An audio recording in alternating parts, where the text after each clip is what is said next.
not just about tomatoes. The prices of many vegetables have also been soaring, and this has led to high demand for pulses.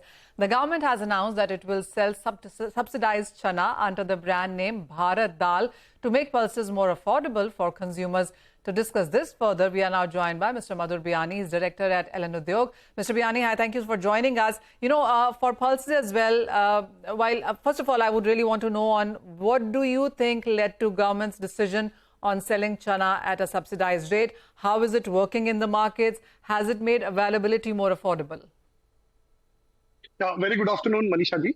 By this move, government has played a very intelligently and masterstroke.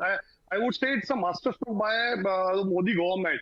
By this, they have catered to three sections of pulses value chain. In this pulses value chain, they are majorly focused on NAFED. Like this year, NAFED, everybody knows that this year NAFED has procured record number of chana under MSP. So chana was selling at way below MSP and 10 to 15% below the MSP prices. Market was there, private market.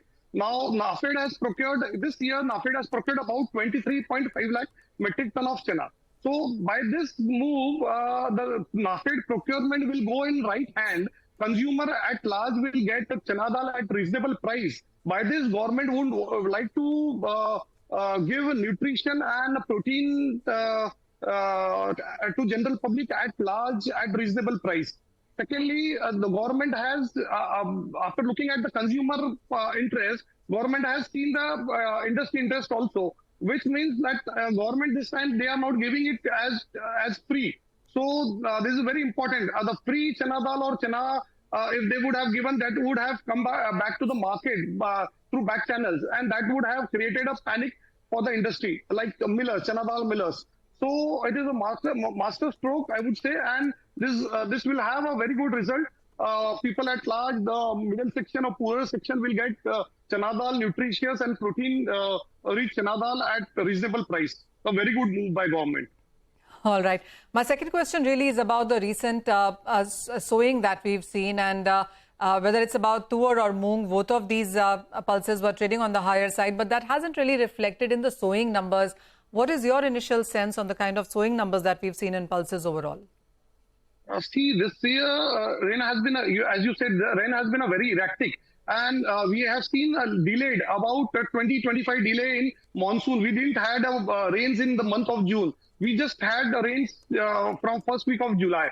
So the sowing has been started, and we will see a good move. We'll see a good acreage in pulses. Like tur prices are way high, and government want farmers to sow tur and get the people tur dal for people at large at a reasonable price. So we'll over the period of time we'll see the good number of coming up for the sowings of pulses also. Just because of delay in rains, we are not able to get the numbers in acreage as of now. These are numbers, basically. Fair point. That, Mr. Biyani, my final question to you is about the demand going forward, because we are looking at a delayed sowing. The government is selling at a subsidized price. Vegetable prices have been rising. Going forward, it is going to be about festival and wedding season as well. So what kind of pulses demand are you working with?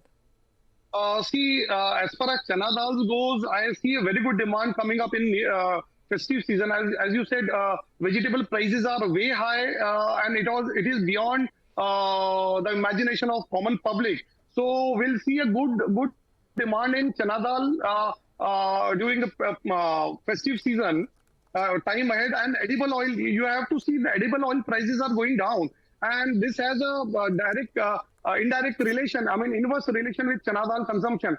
So we see during festive season, the consumption of chana dal will have a good amount of chana dal demand coming up in this festive season. As far as the prices are going to remain in range bound, I don't expect more than 300 to 400 upward price movement from this place, and downward is very limited. At this price, there will be about 200-300 rupees. Price can go up, and Delhi chana can today trading at 5,300 rupees. That can go to up to 5,500 rupees. All right. All right, so strong demand estimated and the prices only will see support from here on. So 300 to 400 rupees per quintal of a price rise is what we could be looking at in pulses depending on the kind of demand we see. Mr. Biyani, thank you so much for joining us and talking about the whole pulses sector. With that, we'll go for a short break, but don't go anywhere. We continue the discussion with former Agricultural Secretary Siraj Hussain on Kharif crops when we return.